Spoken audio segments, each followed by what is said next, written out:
Hey y'all, what is going on? What is going on? It's your girl, Melba Pearson, Melba from Miami, Melba for Justice, also known as the resident legal diva. And it's time for the first Mondays with Melba for the year 2024. I hope everyone had an amazing holiday season with friends and loved ones, and that your new year is off to a great start. So, we're going to have an action packed year ahead of us. As we know, 2024 is presidential elections as well as a lot of very key offices here in Miami-Dade County and throughout the state. So we will be talking about those races, bringing on candidates, and making sure that everyone is super informed so that when you go to the ballot box or you vote by mail at home, which we can still do, but that's a whole nother story for another show. But as long as we can still vote from home, which is still the case, that you have all the information you need to know who's on the ballot, look up folks, and be able to make a decision that aligns with your values. So there you go with that. So I've got my Freedom to Learn t-shirt on, which is all about defending Black history. And in that vein, today is Dr. Martin Luther King Jr.'s birthday. And so as I've done every year for the last 4 years at this point. Wow, 4 years at this point. I always dig into one of his lesser known speeches because everybody knows I have a dream. And that's always the one that everybody comes back to in terms of quotes or motivational speeches or whatever. While it's an amazing speech, that is not the totality of Dr. King's legacy. And he gave so many amazing speeches. And of course, folks may know the letter from a Birmingham jail, which is the piece that I read last year. But this year, and very pivotally, when I looked at this speech and just was thinking about what's going on in the world today, what we're about to face, as you know, today is the Iowa caucuses for the Republican Party for their nominee for president. You know, we're going to be going to the ballot boxes to decide who is going to run this country for the next 4 years in November. A lot of the things he said in this speech still rings true today. And I mean, like spot on, a little scary, a little prophetic when we get to certain points. Now, this is a very long speech, so I'm only going to read excerpts. I'm going to provide in the comments the link to the speech, so that way if someone wants to read it in its entirety, you can. I'm just taking select portions just to, again, raise awareness, get folks thinking, and draw that parallel from then to today. Now, also, this is one of a very interesting speech, too, because of the fact that so many quotes that have been attributed to Dr. King and gets used a lot, again, in common discussion, came from this speech. So a lot of people may see some of these, you know, injustice anywhere is a threat to justice everywhere, and they all must think it comes from I Have a Dream. No, it actually came from the American Dream speech. So pretty fascinating. So just to give a little background about the speech, it was given on July 4th, 1965. And this was part of a sermon that he delivered at Ebenezer Baptist Church in Atlanta, which was called the American Dream. He was using that metaphor of the American Dream that we all know about and talk about to look at what's been happening at the time in the political space as well as in the civil rights space, and that he was dissatisfied with the continued racial and class oppression that was going on. And after the 1964 presidential election, you know how it is. Candidates talk big talk on the campaign trail, but once they get in and start to govern, sometimes they fall back into the status quo. And that's what he was seeing. All right, so let's dive in. So he says, I would like to discuss some of the problems that we confront in the world today and some of the problems that we confront in our own nation by using as a subject the American dream. I chose this subject because America is essentially a dream. It is a dream of a land where men of all races, of all nationalities, and of all creeds can live together as brothers. The substance of the dream is expressed in these sublime words. We hold these truths to be self-evident, that all men are created equal, that they are endowed by their creator with certain inalienable rights, that among these are life, liberty, and the pursuit of happiness. Now, of course, just so everybody remembers, this is in context from 1965. So Women weren't always mentioned in a lot of these speeches, not because he didn't respect women, but that just was not something that happened at the time, because we all know that Coretta Scott King was his queen. Jonathan Majors, keep her name out your mouth. But also that, we talk a lot about the male dominance in some of these issues. So I just want to be, clear that I'm quoting his words. Also, the use of the word Negro is in this speech, again, because that was the common term from the time. And so I am not co-signing that word for present day. I'm just saying in the context of the speech, I'm giving it to you accurately. Okay, moving on. Now we notice in the very beginning that at the center of this dream is an amazing universalism. It does not say some men, but it says all men. Doesn't say all white men, but it says all men, which includes Black men. It does not say all Gentiles, but it says all men, which includes Jews. It does not say all Protestants, but it says all men, which includes Catholics. That is something else that we notice in this American dream, which is one of the things that distinguishes our form of government with some of the other totalitarian systems. It says that each individual has certain inherent rights that are neither derived from or conferred by the state. They are gifts from the hands of the Almighty God. Very seldom, if ever, in the history of the world has a socio-political document expressed in such profound, eloquent, and unequivocal language the dignity and worth of the human personality. While the American dream reminds us that every man is an heir of a legacy of worthfulness, but ever since the founding fathers of our nation dreamed this dream, America has been something of a schizophrenic personality.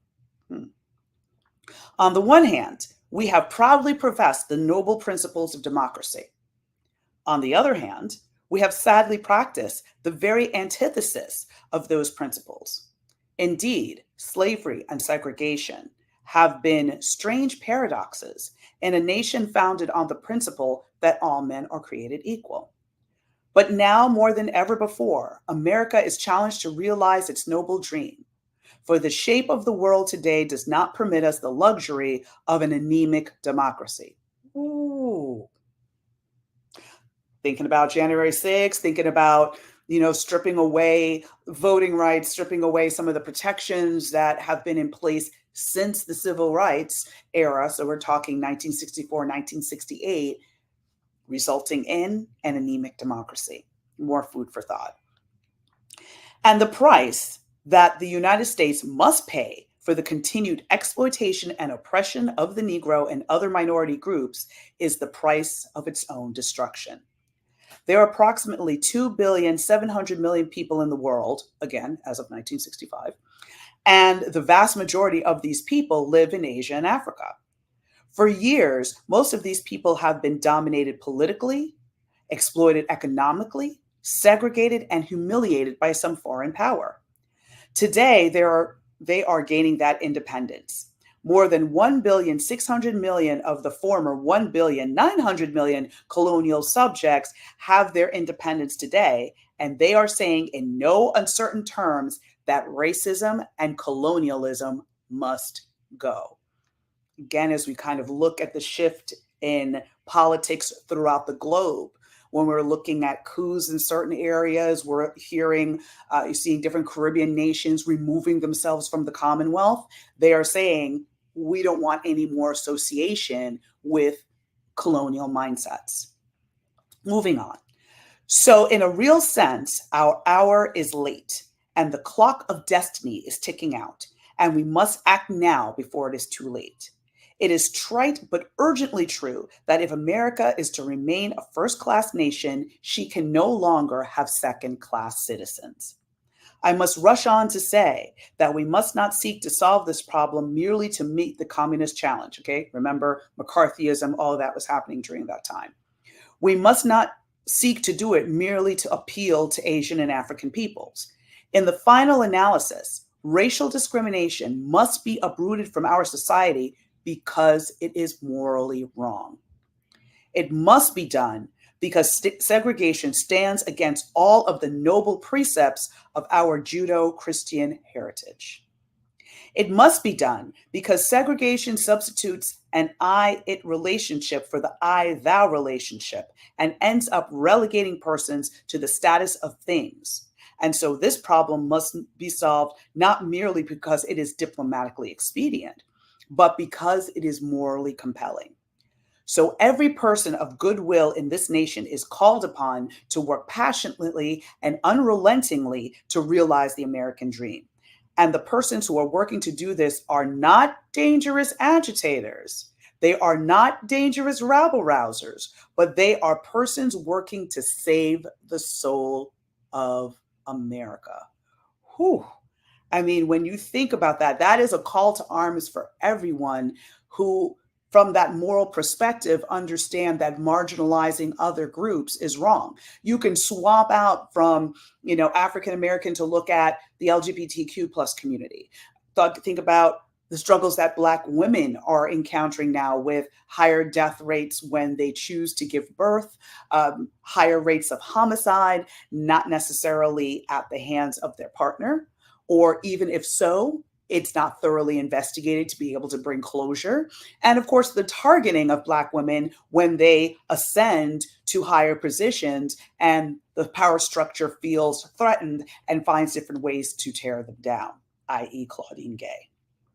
So, continuing, I would like to suggest some things that we must do in order to realize this great dream.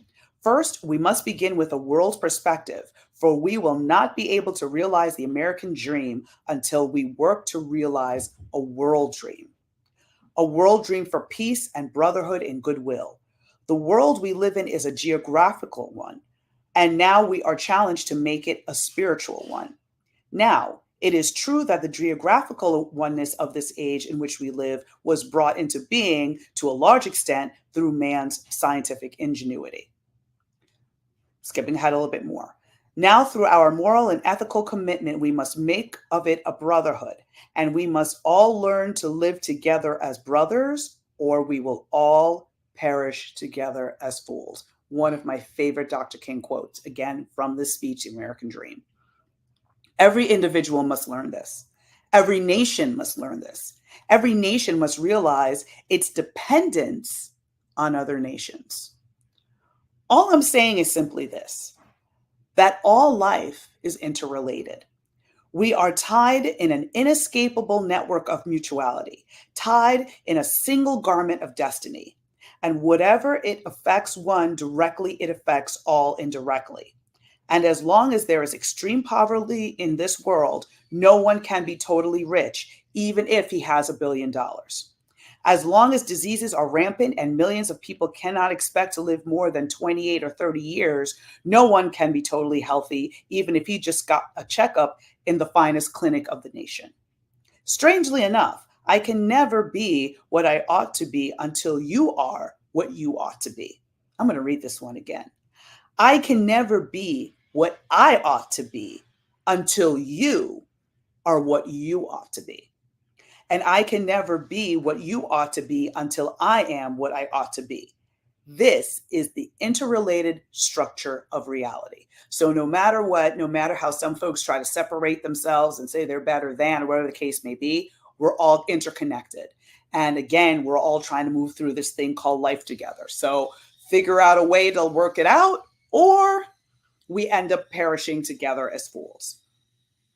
John Donne, I think it's Donne, called it years ago and placed it in graphic times, no man is an island entire of itself. Every man is a piece of the continent, a part of the main. And he goes on toward the end to say, any man's death diminishes me because I am involved in mankind, and therefore never send to know for whom the bells toll, if it tolls for thee. We must come to see this if we are to realize the American dream. Next thing that must be done, we must get rid of the notion once and for all that there are superior and inferior races. Somehow this notion still lingers with us. We must make it palpably clear that a doctrine of white supremacy is both rationally absurd and morally unjustifiable. Again, January 6th, Charlottesville, the list goes on, right? Okay, Proud Boys, all those folks, right? Trying to subscribe to this white supremacy, theory that is rationally absurd and morally unjustifiable. And certainly this has been pointed out by authorities and scholars. It's been pointed out by anthropological sciences. Ruth Benedict, Margaret Mead, Melvin Herskowitz, and others have made it clear that there are no superior races. There may be superior and inferior individuals academically in all races, but no superior or inferior races. That somehow there are four types of blood and they are found in all races, but in spite of this, the notion still lingers. There was a time that people tried to justify racial inferiority on the Bible, on the basis of Bible and religion. It's also argued, hold that thought.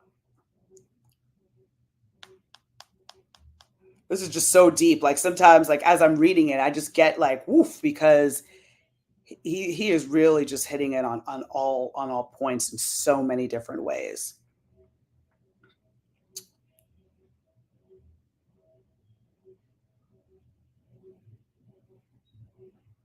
Okay, so all right, so um, we're getting rid of the notion that of all this foolishness. It's argued on subtle and sociological and cultural grounds. And so we hear these things from time to time. The Negro is not culturally ready for integration. And of course, if you integrate the schools and if you integrate public facilities, the Negro will pull the white race back a generation. And then there are those who are going to argue that the Negro is a criminal. He is innately a criminal, they would say. He lags behind on all of his standards. So they use these subtle sociological arguments to say that integration should take place 100 years from now. You must lift these standards, they would argue. Well, the only answer that we can give is that if there are not lagging standards in the Negro community, they lag because of segregation and discrimination. So, in other words, if you're seeing issues within the Black community in terms of performance, in terms of ability to compete, we see all this now discussion around affirmative action. Why did we need affirmative action to begin with? Because of segregation and discrimination. And yeah, we don't have segregation anymore, right, in the official sense, but we do in terms of redlining, where for many decades, Black people could not buy houses in white neighborhoods. And the bank would not loan them money to be able to buy in white neighborhoods. And the real estate agent and all, that entire industry was part of it and in on it to make sure that communities didn't integrate. And so redlining only ended as a practice in like the 80s.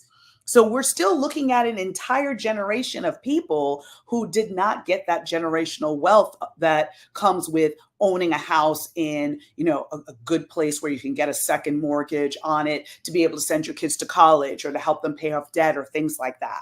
So again, the people of today are reaping the benefits as well as the harm of policies that happened in the past. All right. We must say to them that poverty, ignorance, and disease breed crime, whatever racial group may be. These things are environmental and not racial. And it is torturous logic to use the tragic results of segregation as an argument for the continuation of it. The thing to do is to get rid of the causal basis. And so we must get rid of the notion once and for all that if we are to realize the American dream, that there are superior and inferior races. And I think we already have numerous and inspiring examples of Negroes who have demonstrated that human nature cannot be cataloged and who have successfully refuted the myths of racial inferiority, in spite of the fact that the Negro has had to walk through the long and desolate night of oppression. He has risen up so often to plunge against the cloud-filled nights of affliction, new and blazing stars of inspiration. Oof. So he goes on to talk about Booker T. Washington, Roland Hayes, Marian Anderson, George Washington Carver, Mary McLeod Bethune, who, again, Bethune Cookman, university created in her name, Ralph Bunche, all of these amazing folks that rose from the most oppressive of circumstances to end up contributing a great deal to society. He continues to say, and if the American dream is to be a reality, we must continue to engage in creative protests in order to break down those barriers which make it impossible for us to realize the American dream. Now, we must get rid of two false ideas in order to continue to engage in creative protest. One idea is the myth of time. There are those people who argue that time alone will solve this problem. And so they say, you must be patient. You must sit down and wait. And sometimes they've decorated it in even larger terms. They say, cool off for a while and slow up for a while. Time is the only thing that can solve this problem. What we must come to see is that evolution is true in the biological realm. And so Darwin is right at that point. But when a Herbert Spencer seeks to apply it to the whole of society, there is little evidence for it. Here's another great quote. Human progress never rolls in on the wheels of inevitability. It comes through the tireless efforts and the persistent work of dedicated individuals. Sure, you've heard that quote a few times before. And without this hard work, time itself becomes the ally, insurgent, and primitive forces of rational emotionalism and social stagnation, so that we must somehow get rid of this idea that time alone will solve the problem. We must use time. Another idea is the myth of what I called educational determinism. It is the idea that only education will solve this problem. I'm sure you've heard this, that you've got to change the hearts of people and that people must be educated to the point that they will change their attitudes. Now, there's some truth in this. But to say this is the only thing is where we develop the myth. It is not either education or legislation. It is both education and legislation. Now, it may be true that you cannot legislate morality. It may be true that morality cannot be legislated, but behavior can be regulated. It may be true that the law cannot make a man love me, but it can keep him from lynching me. So for those who are like, oh, I don't know that legislation is the way to go, listen, this is the reason why we're able to have hate crime prosecutions. The Civil Rights Act, 1964, 1968, and all of the unrest that occurred in the 60s started to bring to light the need to be able to prosecute those, at the time, Ku Klux Klan members, now Proud Boy members, other people that just hold racist views. Now we're able to prosecute them because of legislation. And that's what's so important. And that's what's so scary about attempts to roll back these types of legislation that can protect marginalized groups. And so again, he says, it may be true that the law cannot make a man love me, but it can keep him from lynching me. And I think that's pretty important also. That is what we seek to do through the law, to control the external effects of bad internal feelings. Religion and education would have to change the attitudes, but legislation, executive orders, and judicial decrees will have to control the external effects of bad internal attitudes. Therefore, if we are to really realize the American dream, we must continue to work through legislation. 1965, 2024, same thing. We still got to fight for legislation. So he goes on to talk about how Negro students of the South have used nonviolence in a marvelous manner to stand up to the principalities of segregation, to let them know that the hundreds of people who have gone to jail in Jackson, Mississippi, have gone into jail in order to get America out of the dilemma that she finds herself in as a result of the continued existence of segregation and discrimination. Ironically, Jackson, Mississippi just basically got together and created basically an all-white court system, despite Jackson, Mississippi being majority Black. I'll drop that link in the chat for y'all to understand how Jim Crow has grown up and become James Crow Esquire. Not a good thing at all. And civil rights folks are still fighting that. So, and also let them know that at the end, anybody who lives in the United States must be concerned about this problem. And so people who live in New York or in California or Illinois have an obligation to be concerned about this problem. And whoever lives inside the United States cannot be considered an outside agitator, because this problem is the concern of every individual in this nation, and injustice anywhere is a threat to justice everywhere. Again, quotes that we've heard so many times originating out of the speech. And I just love how he took on the outside agitator thing, because remember in 2020 when folks were pushing back against the murder of George Floyd, the murder of Breonna Taylor, Atiana Jefferson, all the folks who were just killed for being Black and living, right? And we talked about, the protests and people were taken to the streets. And so many times we heard this narrative of, oh, the only people protesting are outside agitators. So the reality is there's no such thing as an outside agitator. Because if you live in the United States, you've got to care about these issues, because it's going to impact you one way or another. May not be directly in your front door, but if dangerous policies start to emerge, they can travel. And other states, other cities, other localities can think it's a good idea. Look at the idea of the book bans, right? We saw that really take root in Florida, and Texas is like, wait, we can do one better. And so now we're having situations where the Bible, Webster's dictionary, is being pulled from library shelves because there might be sexual content. This is very problematic, right? Once you start that train of book bans and all of that, where does it end?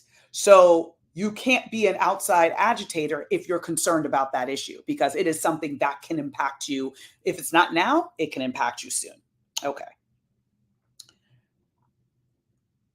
Therefore, this method has worked in many dimensions in our day, in our generation, this method of nonviolent resistance. God grant that as we go on with the struggle, working with determination to realize the American dream, that we will delve deeper into the meaning of nonviolence. I believe firmly that it will help us to go into the new age with the right attitude. We will not seek to rise from a position of disadvantage to one of advantage, thus abrading justice. By adhering to this method, all of the Negro people in the United States, all of the colored people of the world will seek democracy for everybody. They will not seek to substitute one tyranny for another. But I am convinced that Black supremacy is as dangerous as white supremacy. God is not interested merely in the freedom of Black and brown and yellow men, but God is interested in the freedom of a whole human race and the creation of a society where all men can live together as brothers, and every man will respect the dignity and the worth of the human personality. Again, another warning, I'm reading his words exactly as they were presented here. So I am not co-signing the use of any of the language. I am just reading it exactly as how it appears. We still confront segregation in its glaring and conspicuous forms in Alabama, Mississippi, Georgia, Louisiana, and all over the South. We still confront it in its hidden and subtle forms in Illinois, California, Pennsylvania, and even New York. And if democracy is to live, segregation must die. And we need people all over America who are genuine liberals. It is one thing to rise up with righteous indignation when a Negro is lynched in Mississippi, or when a bus is burned in Anniston, Alabama. But if the person of goodwill were to rise up with as much righteous indignation when a Negro cannot live in his neighborhood because he's a Negro, when a Negro cannot join his professional society, or cannot be a member of this fraternity or sorority, or when a Negro cannot get position in his firm because he happens to be a Negro. In other words, there must be a concern on the part of people all over this country. And this is the way we will solve this problem. And so, as we struggle to realize the American dream, let us realize we do not struggle alone. Even though there are difficult days ahead, even though before the victory's won, someone else will have to get scarred up. Someone else will have to go to jail. Maybe someone else will have to face physical death. Now, remember, this was 3 years before his assassination. A little prophetic. For the victories won, some will be misunderstood, call bad names, be dismissed as dangerous rabble rousers or agitators. Even in the midst of that, the struggle must go on, knowing that the victory can be won because the odds of the moral universe is long, but it bends towards justice. The arc of the moral universe is long, but it bends towards justice. Another one that we've heard a bunch of times. And I am convinced that is something in this universe which justifies Carlyle in saying, no lie can live forever. Folks need to remember that. No lie can live forever. There is something in the very court of the cosmos which justifies William Cullen Bryant in saying, truth, cursed to earth, will rise again. There is something in this universe which justifies James Russell Lowell in saying, truth, forever on the scaffold, wrong, forever on the throne. Yet that scaffold sways the future. And so with this faith in the future, we will be able to adjourn the counsels of the staff rise from the fatigue of darkness to the buoyancy of hope. And we will be able to bring into being this new society and realize the American dream. And he ends by saying, this will be the day when all of the chosen Black men and white men, Jews and Gentiles, Protestants and Catholics will be able to join hands and sing in the words of the old Negro spiritual, free at last, thank God Almighty, we're free at last. So much to meditate on with this one. So I'm going to end it here. Feel free to listen to this again. Definitely check out the speech in its entirety. I hope it gives you something to think about.